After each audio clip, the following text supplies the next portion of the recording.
يا سعد؟ هكون بعمل ايه يعني؟ زي ما انت شايف بفرد زبالة الوالي والتجار والاغنياء والفقراء. قلت لك خسلتهم، اصل الحته وحشه قوي. يا اخي شيء غريب، الفقير فقير في كل حاجه، حتى البلد كلها فقيره زي اللي يسمعك كده يا سعد يقول عليك غنى النفس والحمد لله. اهدى اهدى اهدى اهدى، لقيت فاكهه ورز ولحمه. بقية خروف مشوي من زبالة سيدنا راضي، وبقية خروف مشوي ورز بالخلطة من زبالة الوالي. دي بقى زبالة عمك منصور صدام الحمير، ما فيهاش يا اخي غير عيش معفن. استغفر الله العظيم يا رب. اسمع يا سعد، زي ما قال لنا المحل قسام، لو لقيتوا اي حاجه تنفع في زباله الاغنياء ادوها للفقراء اللي زبالتهم بتصرف من زبالة طرف البيوت. حافظ عمر المعلم قسام الطراب. واد يا كنس، انت انا سكنوش الزف. يا معلمي دي خد يلا ما اقول لك يلا. عم اقول لك، عارف اتعرف منصور سباق الحمير؟ ايه؟ عارف اتعرف منصور سباق الحمير؟ عايفه. خد يا اخويا، خد بقى ادوله دول وقول له المعلم قسام يسلم عليك. ايه؟ قول له المعلم قسام يسلم عليك. طيب الداعية ليه؟ وانا طياري. قولوا معاه. أميرك يا مريم وتعالي. حبيبي يا وصحة طبي وإذا حصلت عليكم وسلمات. حبيبي يا صباح الخير يا سعد. صباح الخير يا سعد. صباح النور يا ام مريم. يا ابني هتمشي في الشمس كلها. والنبي الشام مليانة ستات جدعان، بس الزمان خوان يا سعد. امال المعلم قسام فين؟ زمانه جاي. خلصت الشغل اللي عندك يا سعد. الصغيرة الزبالة زي ما قال المعلم بالظبط. كله تمام يا ام وليد. كل يوم نلاقي المعلم قسام بيجي من زباله الاغنياء للفقراء. المشاور عما قسام الطراب لاقينا على اصول الاغنياء، لكن هو قال يقول ان المال الحرام بياخد الحلال في سكته، واحنا طبعا العكس فيكم.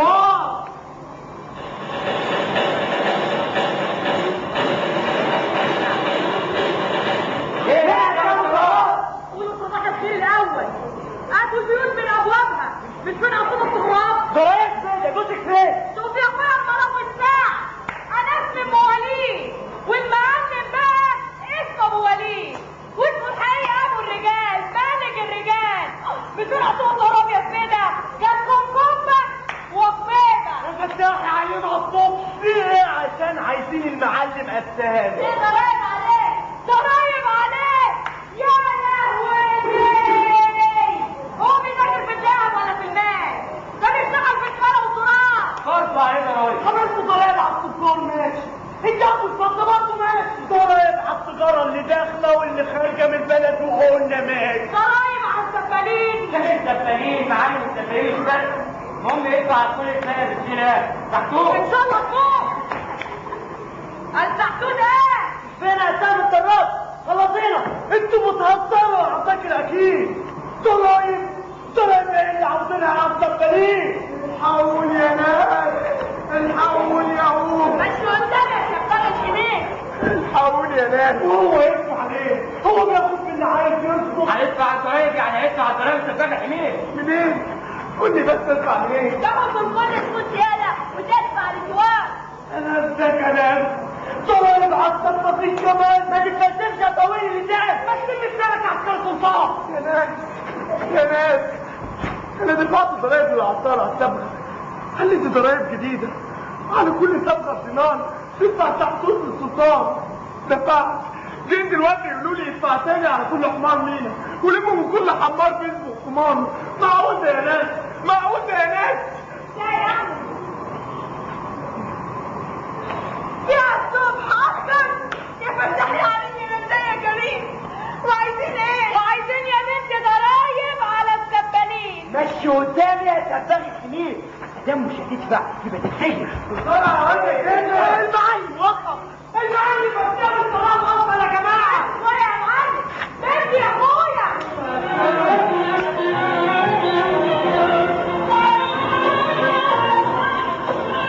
الحال يا معلم، ابوس ايدك يا معلم. انت بتضحك على ايه؟ قول الحال يا معلم هشام. كان امير السلطان. ده ملك الرجال. ابوس ايدك يا معلم، الحقني يا معلم. بس خلاص سيبه. ايه سيبه دي؟ ده تدفع بالنيابه عنه؟ هدفع ايه؟ ما تخافش يابا، انا ايه عاملين ضريبه على السفالين. ايه رايكم بقى في النكته؟ حلوه مش كده؟ دي مش نكته يا معلم، دي حقيقه. حقيقه؟ حقيقه ايه دي يا زبيده؟ انتوا عايزين ضرايب على السفالين؟ ايوه عايزين تحكوتوا على كل وقت زمان في ليله يا استاذ. ومين بقى اللي قال الكلام الفارغ ده؟ القط. قاضي مين بقى؟ لا انت مش عارف قاضي مين؟ قاضي دمشق. والله ما يتمشي بقى فيها قاضي. كلمة دور يا استاذ. الحقوني يا ناس، الحقوني، الحقني يا استاذ. قدامي يا عروسه طويل اللسان. منكم لله ضرايب جديدة هتودوني في داهية. الله انتوا هيجين على الناس ضرايب. هي خزانة السلطان فاضية ولا ايه؟ لما لسانك يا استاذ، هو كل شوية ضرايب على الغلبانين، كفاية بقى حرام عليكم. بقول لك ايه يا استاذ، خلي رجالتك يسيبونا ويلموا الدور ومالكش دعوة بالضرايب والمصايب. الغالي والي والوزير والقاضي والسفاح يا طويل اللسان يا كلب العيال، علموه الادب لما يكلم الرجال. بقول لك ايه، بلاش تطول بقى وتطول. انا مش هدفع الضرايب في الرسالة، انا طول النهار قاعد في البستان كل شوية اتفكر الامير فلان وفكر الوزير فلان واتفكر العسكر وفكر الولي يسكر انا مش هدفع فاكر بس مش هدفع تاني. عاش عم غسان عاش. افتح فكهاني في الشام عم غسان، انسان قلبه الطيب لينا بستان. افتح فكهاني شبه راجل عجوز انما حليم. استاذ انت بتلعب بالنار. العب بالنار اصل طراف. النار تجيني احط على تراب. صح. ايوه معلمي. تعالى يا صاحبي. ايه رايك يا سعد؟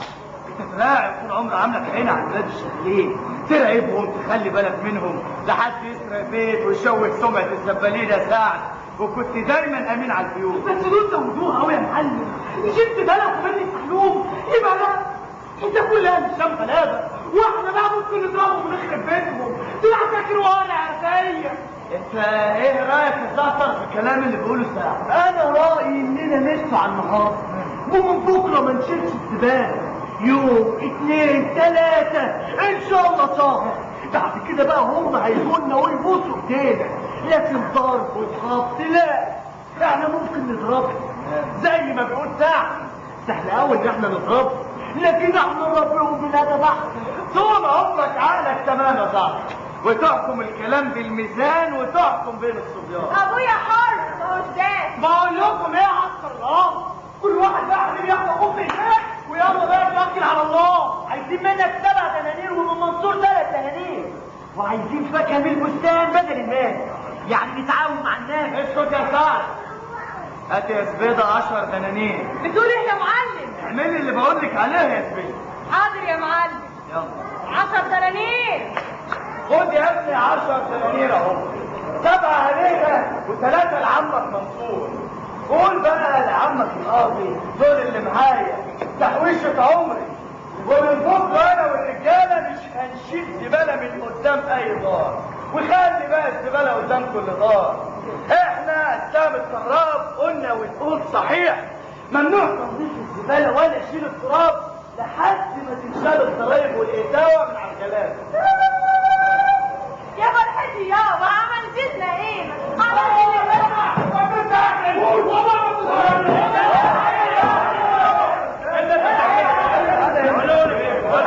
هو انا متاخر شويه كده حاطط الناس واعمل لي مسرحيه. خد الناس بتوعك وامشي. استاذ الفاضل اسمعني. يا استاذ يا استاذ تعالى. السلام عليكم. وعليكم السلام بقول لك ايه، تعال انت مين انت كمان؟ ايه اللي جاب الست العالي هنا؟ هو نقلوه. في يا جماعه ايه اللي حصل فيه ايه؟ يا استاذ احنا كنا بنعرض العرض بتاعنا والفرقه بتاعتي معايا اهي. تمام؟ الجماعه دول بقى دخلوا وسعوا العرض. يا استاذ انا حاجز المسرح بقالي شهر معايا الممثلين بتوعي وعايز اعرف اتاخرت شويه كده انت وحاطط ممثلين معلش بقى احنا بتعمل مسرحيه ايه حضرتك؟ ملك الزبالين. احنا بنعمل مسرحيه ايه؟ ملك الزبالين. احنا مسرحيه واحده. لا طب بس انا عندي حل خلاص. حضرتك تعمل مسرحيه يوم وانت تعملها يوم. لا انا مش عارف يوم. بص يا جماعه عندي حل تاني عندي. انتوا اعملوها مشهد. يلا انا هشتغل اللابتوب بتاعي. توب ايه وبتاع ايه؟ لابتوب وهشتغل. ايه ولا تشتغل يا عم في يا عم؟ ده بيستنى بيحمل. الله يبدأه بالسلام. هو بيحمل في اشرف بتاع حسين. ملك الزبالة. خلاص يا عم خلاص. ملك الزبالة او السفالين. صور يلا من خلاص. صور بتاع سفينة التهيئ. استنى بس اهي. يا عم خالص. دي قصة حقيقية يا جماعة. بتتكلم عن أسلام التراب. أسلام التراب ده ملك الزبالين. حبوه جميع الزبالين. بس بقى هي مكتوبة حبوها. مش عارفك. حبوه جميع الزبالين الشام وقفوا جنبه في الديوان الصالح اللي فرض عليهم ضرائب. لكن هو بقى حكم عقله وقدر إن هو يحكم الشام لمدة 7. بقول لك ايه احنا نمشي احنا ونروح وانت تقعد البتاع بتاعك ده تحكي المسرحيه للناس. بص انا والله يا انتوا فكرتوني بحاجه. في سؤال اقدر استنبطه من الموقع ده. ايهما افضل؟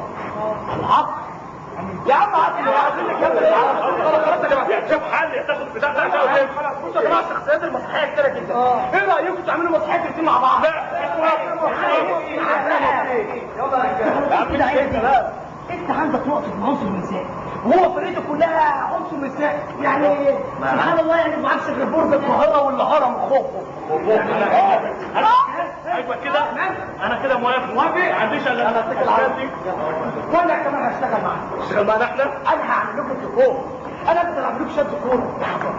هعمل لك موسيقى ولا على النار السريع. موسيقى وانت تشتغل معانا ايه؟ مش ممثل؟ انا المخرج. هتبقى المخرج؟ والله العظيم جميل جدا. لان انا المخرج وانت عايز تشتغل المخرج. عادي انت متجوز؟ ايوه يا فندم. لا حول ولا قوه الا بالله.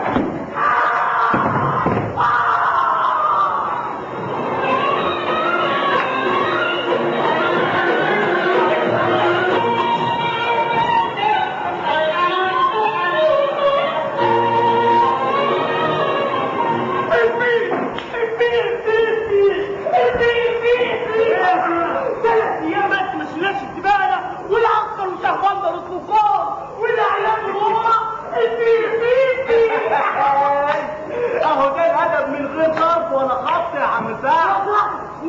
يا زعتر الفجر حطيت ورق وكنتوا كفايه وحطيتوا راسين على دماغكم. كله كده بقى حبيبي الهوا. ساعات العالي يبقى سينا والدراع يبقى خيمه. وساعات العالي يبقى خيمه والدراع يبقى سينا. ساعات وساعات.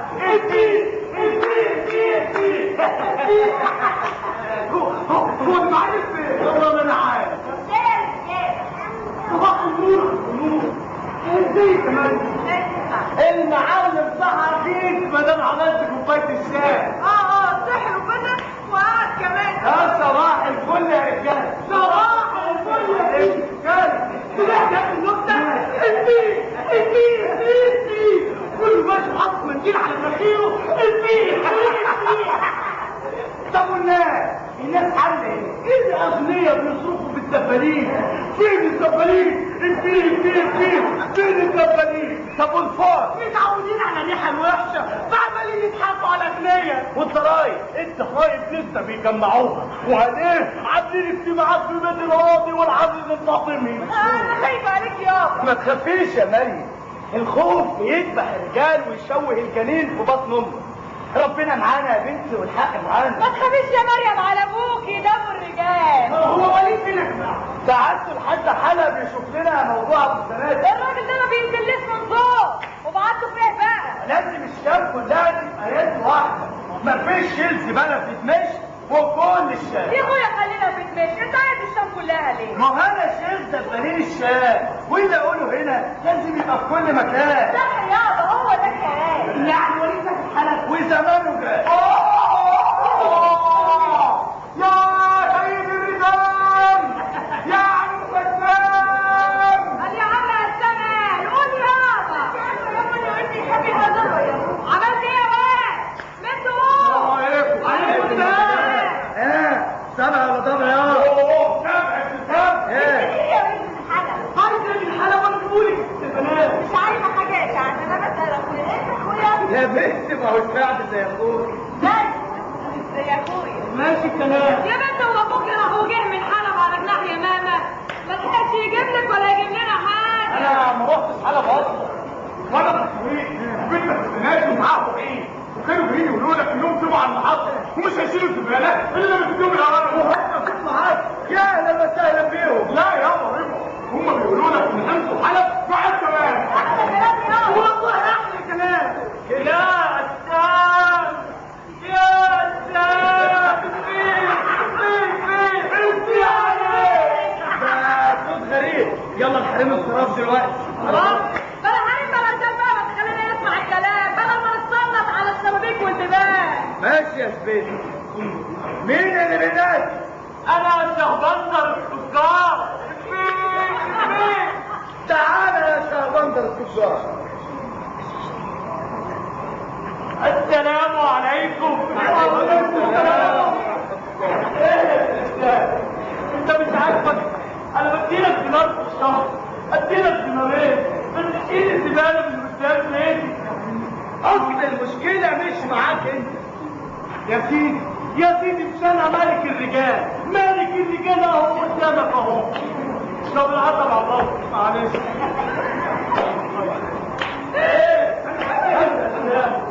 مش عاجبك دينارين في الشهر، اديلك دينار في الاسبوع بس تنظف قدام بيتي. الست مش عارفه تنام والولاد كمان الكل تعبان، الولد عيان. ارجوك انا ماليش دعوه بالوالي ولا الاب. ارجوك انت ادفع لهم كل اسبوع دينار وخليهم يشيلوا الضرايب من على الشعب الغلبان. انا بدفع كل يوم 20 دينار، غير كل محموله باكله وخارج. وانا عندي كلام. انا وكنت خاضع مستعدين ندفع لك الضرايب بتاعتك بس تنظف قدام بيوتنا. طب ايه رايك بقى انت تدفع كل الفلوس ديت لعنصر العزيز الفاطمي وهم بقى يرموا الزباله؟ انت بتهزر يا اخينا، ده انا افتكر ايديها مليانه بالعطور. قلت ايه يا استاذ؟ والله بقى انتوا كبار البلد وبايديكم تعدلوها. يعني مفيش فايده من الكلام ده. الضرايب تنشال، احنا نشيل الزباله. طيب يا استاذ، فين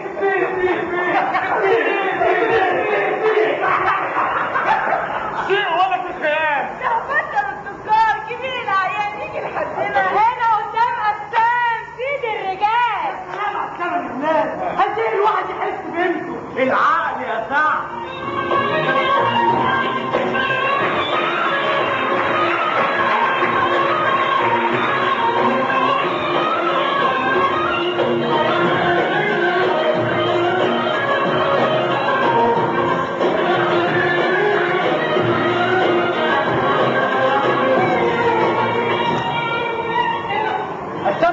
انت منعت الزبالين من تنفيذ الاوامر وشيل الزباله ودفع الضرايب.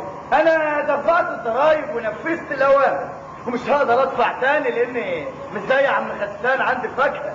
تاخدوا الزباله بدل الضرايب ولا اقول لك تمشوها مقشاه. يا قائد الشرطه، كل واحد بياخد وقت زياده عن الثاني، زياده عن الضرايب. سمسار اسكت انت جاي دورك يا عبود. مش عيب عليك يا قائد الشرطه لما تجيب راجل عجوز. وانت مين يا صبيه؟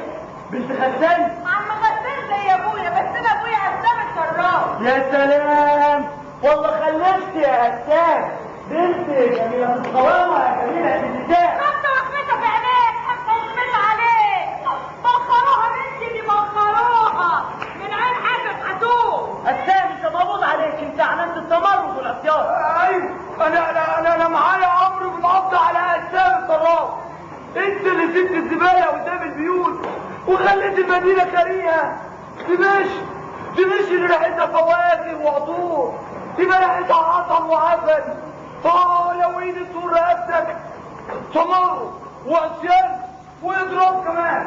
يا اخوات الشرطه اقبض عليك. انا ما حدش يقدر يقبض على ابويا. الايد اللي بنت ايد قبل ما تاخدونا معاها كلنا كل الزبالين بالبيت. ده تمرد والتمرد عقوبته الاعدام والجلد والسجن كمان. انت لا هتقبض عليا ولا هتمدني ولا هتجلدني ولا اي حاجه. كل ده كلام في شيء. لما تبقى قدام قسام الصراف تبقى تحاسب على الكلام. الله ده تهديد. بقول لك ايه؟ الراجل ده ايده طرشه قلبه قاسي نقصره كده بقى يا حبيبي خد الكاسك في الكلام الطويل. ده انسان يا ولد انت بتعجبني. الانسان عقوبته غرامه 100 دينار. هتسلم نفسك من غير دوشه ومن غير كلام وتنظف قدام دار القضاء وتشيل التراب كمان. احنا قسام السراب قلنا من اسبوع ممنوع تنظيف بيت الوالي والوزير والعسكر لحد ما تنشال الضرايب. انت دخلت في مصيبه المصايب. الضرايب امر هام يا ابني، والعزيز الفاطمي في القاهره مستني جبايه والذي منه على الابواب. الدوله بتمشي من ضرايب. يا رجاله الشام يا رجاله الشام بعض واحد فينا وفي واحد فينا كلنا واحد وقف واحد ويا قسام التراب. بقول لك ايه اللي رجالتك ده حبيبي كده من مصيره. ده انت كنت هتبهدله لو ما جيتش معانا يا اسام. الكلام غير الافعال. ايه رايك بقى تنزل لي لسان الرجال راجل وياكل يد واللي يغلب يحكم على الثاني في اي حاجه. تمام والقاضي ما بيننا يحكم. انا ماليش في الكلام ده. تنبح يا حسرة كل اسبوع انا اتجوزت بنت حلوه ومن تاني يوم تطلقها ويبقى محكوم عليها ما تتجوزش تاني لكن تاخد موارد بيت المال في كل شهر كده. الكلام ده عيب يا زبيده. يا نصيبتي الراجل عارف اسمي. انت اللي بلد سايبه زوبه. ده سايب. اي والله مريم بنت حلوه قوي. هم قالوا لي انت مش هيبقى احلى والله خلفت يا زبيده. قضية هتجوزك انت يا مركوبة. هتجوزك حتى ولو خطفتك بدراعي. شوف الراجل وعمايله انا مستعد ارزقك لسان الرجال. يلا ضاع يا اخوانا ما تفهموناش بعيد انا لو عاوزين ايه. شوف الراجل العجوز مناخيره قد الكوش وعايز يتجوز. يا اخي جاتك جنازة. انت الراجل انت عندك كام سنة؟ 70 سنة بس يا زبيده. وبعدين الرجال مش بالسن، الرجال بالافعال. وسألي عني النسوان يا زبيده يا بنت الزيده. تمام الرجال بالافعال وانا بقى موافق. لازم تساعد على جواز مريم يا قاضي. ولا تساعد ايه انا هنزلك كده وكده وانت تتهزم واديلك 1000 دينار بس وحصان بس وحمار بس وجاري رومي بس وجبل بس مفيش حاجه تانية تتركب كنت هحطها لك. قلت ايه؟ هي رجال اتفقنا اللي لازم يتكلم مش كده يا قاضي. تمام اتفقنا على هذا الكلام. انسان يا زمان. يا هقول الكلام ده. ما تخافيش على الساعه يا مريم. انت ليه وهو ليه. هي ما يلا يا قاضي. يلا اسمع اكتب يا قاضي. يلا ساعة يلا ساعة انت جالك انت ولا ساعة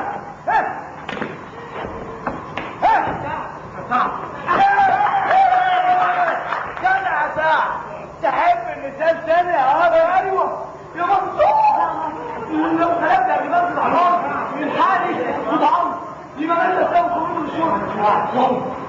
ما يلا يا قاضي. يلا يا قاضي خلي بالك يا ساعة. اكبر اكبر مريم واحدة طبيعية. سعد يحيى سعد. سعد يحيى سعد. سعد يحيى سعد. سعد يحيى سعد. سعد يحيى سعد. سعد يحيى سعد. سعد يحيى سعد. سعد يحيى سعد. مفيش فايدة. سعد مجنون. ابيض ايه يا جماعه انتوا ايه اللي انتوا بتعملوه ده؟ سعد يحيى سعد. سعد يحيى سعد. العربي كده عشان بص ما بيدخلش في حوارات. يا عم اللي انت ماشي بعمري كل ما بعمل حاجه خرجت منها. يعني انتوا بتعملوا ايه يا عم الامور؟ انا بقى واخد دور القاضي ده بقى راجل بيتجوز كتير كل اسبوع بيتجوز واحده وعنده 173 عيل. تخيل. شفت البنت مريم عجبتني قوي. عايز اتجوزها. الواد ده طالع لي في المنظر جديد يقول لك لا. قلت ايه بقى؟ بمرسم تيخ طوخ طاخ راح غالبني. وبعدين يعني بتعمل ايه بعد كل ده؟ بقفل المشهد. تقولهم ليه؟ ما تخليه مفتوح يجيب طراوه. ايه يا بنت في ايه؟ ايه وهتقول ايه؟ هزر. كده المشهد بجد؟ وريني كده بتقولوا ازاي؟ ايه بقى؟ بالخيانه. بالخيانه. بالخيانه. بالخيانه. بالخيانه.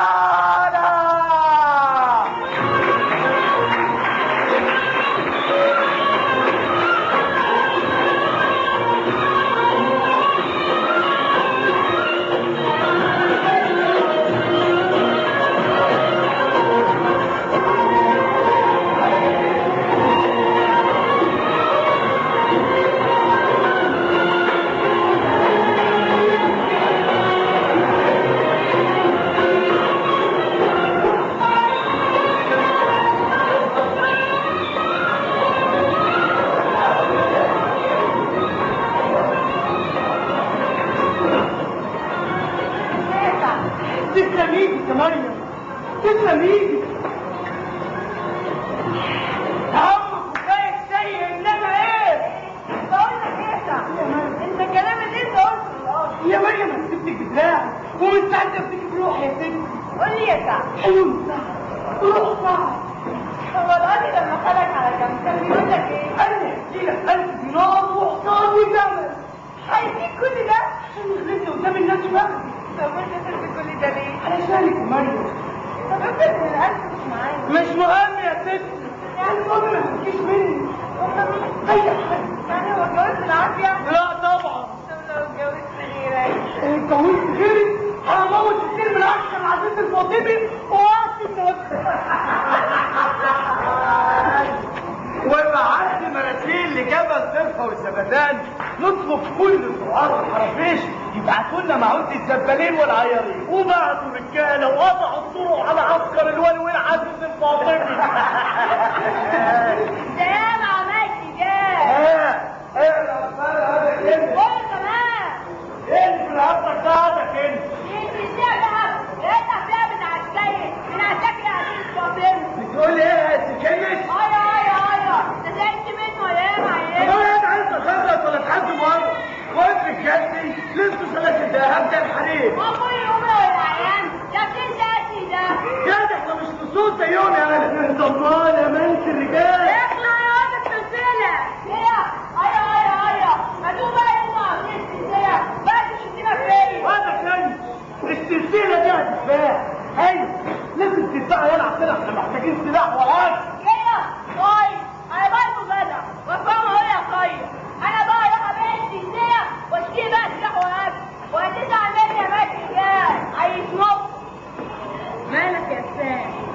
خايف يا سبيل، خايف على رجالتي اللي يلبسوا الحرير ويبقوا زي الامراء الاعيان. كنت لهم تصرفات صغيره زي اللي شفتيها يضيعوا يا سبيل. بعد الشر زعتري ما يخلي باله. يا مالك الرجال، انت طول عمرك محكمنا عليهم ومخلينا احكم بكل الزبالين. خايف عليك يا زعتر لما تشوفهم بسلاسل الذهب يختل لسانك، وانا من اقول يخلينا اختال.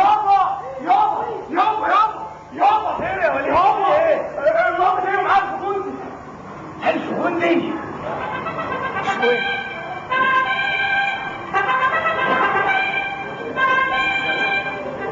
عايز ايه يا راجل؟ من العزيز الفاطمي الى اسلام الطراف سلم تسلم، والا العزيز الفاطمي انت بتقطع الرساله. هي دي التعليمات، تتقطع الرساله بعد قراءه عشان ما يبقاش للتاريخ يا اسلام. احسن يكتبوا ان في يوم من الايام بعد العزيز الفاطمي رساله لسفاح زيك ازاي تستمر وازاي محروسه. والرب يا ملك الرجال يقولوا خاطر ان العزيز الفاطمي خايف ان الزباله اسلام يدخل التاريخ. ما هو دخل التاريخ ودخل رجليه اهو. اسمع يا اسلام، سلم نفسك لجنود دولتك بدل ما تجيش يدخل بمعركه والبنت الرجاله بقت رجاله. مالكش دعوه نجرح ولا مضحك. قدامكم لحد 10 قاعد وبعدها ندخل الحرب دراع بدراع وسيف بسيف وراجل براجل. واحد يا اسلام 10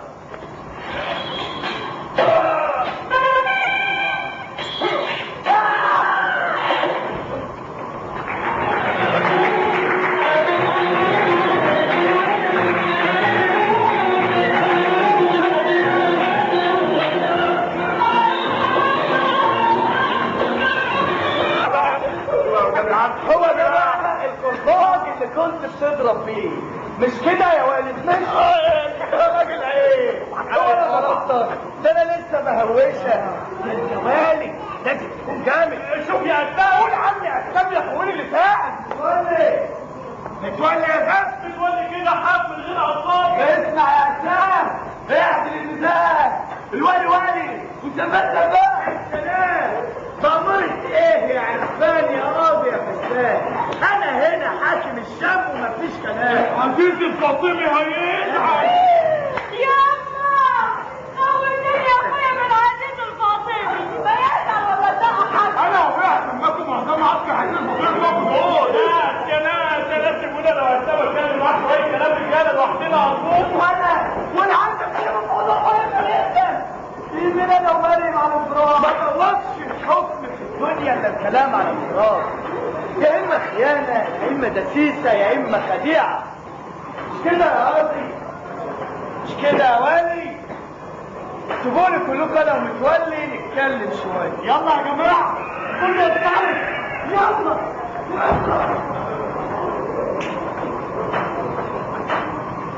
أستاذ. ايوه يا متولي. لا أنا الوالي متولي. الوالي متولي مش متولي يا أستاذ. اعدل الكلام عشان يتعدل الميزان. وانا مالك الرجال يا استاذ؟ وانت بقى اسمك الحقيقي متولي. طب أنا ومش مهم. المهم إن العزيز الفاطمي هيزعل ومش هيعدي اللي أنت عملته ده على خير.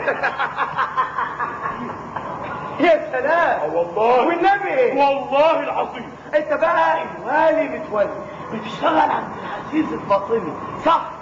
صح ولا غلط؟ صح. الله، طب ما انت شاطر اهو. خمسه وخمسه عليك يا متولي. أنت بتهزر معايا يا أستاذ. بهزر على كيفي.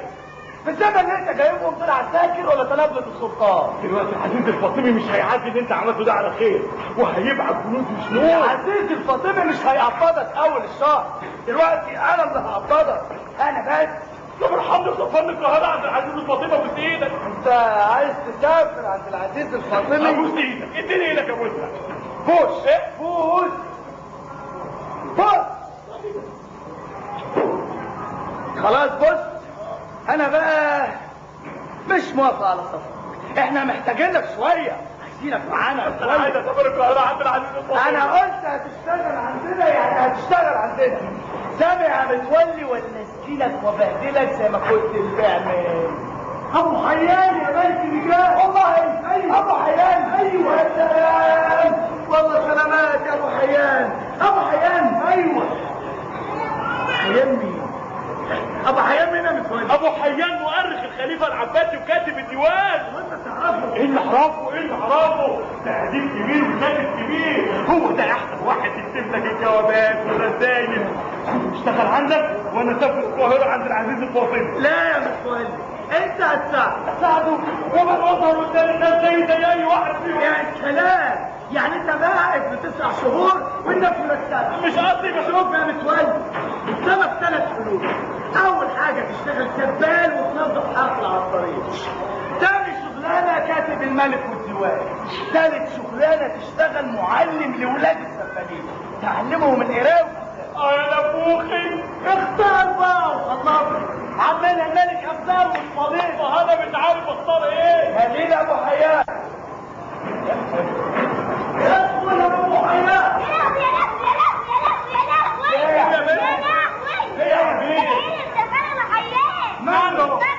مجوش يا لهوي. يا استاذ انت العدد مش من عندك. قلت هتجيب العنصر النساء والاطفال. ده ايه؟ بقول لك ايه؟ هتلعب ايه؟ بص انت خليك ابو حيان وهتفوت لي 5 جنيه. و5 جنيه من عندي. يلا بقى. عارفه كده؟ بص بقى. ايوه.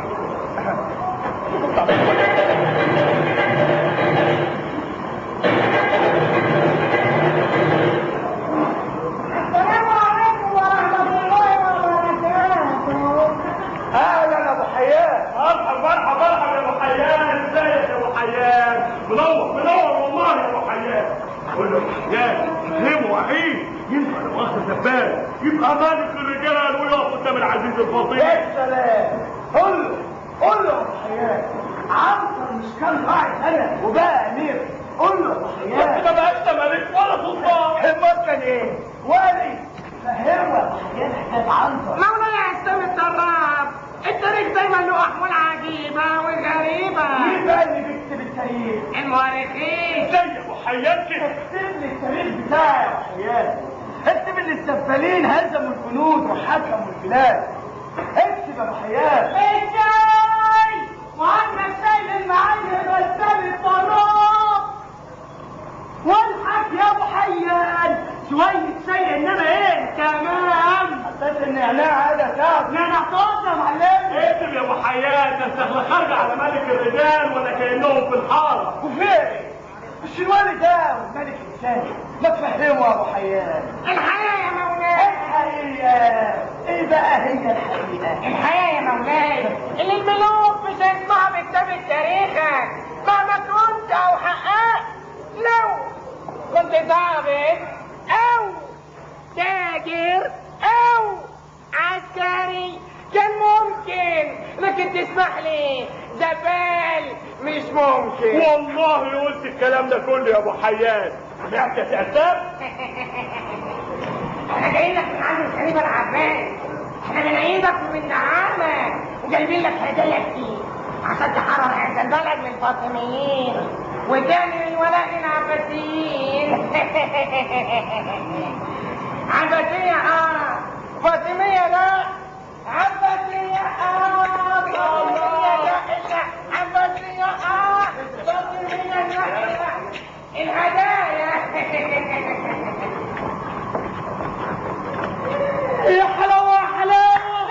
مالك وانت مالك يا ابن اسلام الطراب يا سيد الرجال؟ ده ياقوت مرجان. ايه ده كله؟ ايه ده كله؟ وانا هاخد ده كله اعملكوا ايه؟ لا، ده انت لازم تاخد الهدايا وتشكره كمان. هدايا الملوك لا ترد. انت شايف كده متولي؟ شوف يا ابو حيان، انا لا بحب الذهب ولا المرجان ولا المجوهرات. اعمل بيه ايه؟ مولاي انت بقيت ملك الشام والاماره محتاجه عدد رجال. عمر الذهب ما طلع رجال يا عم ابو حيان. ذهب ومال ايه؟ قدام قدام، تعالى بقول لك كده. عن اذنك يا ابو حيان. عايز ايه فين؟ خد البنت حلقه دهب وخدخله هون احسن لما تبقى تتجوز. لما الكلام السؤال صحيح، وانا اخد ده كله اعمله ايه؟ حد يقول الكلام ده. لها من السوق ما الامور تتحسن شويه. امور ايه؟ ده انت بقى الشمس مسؤول عن كل حاجه. يا متولي.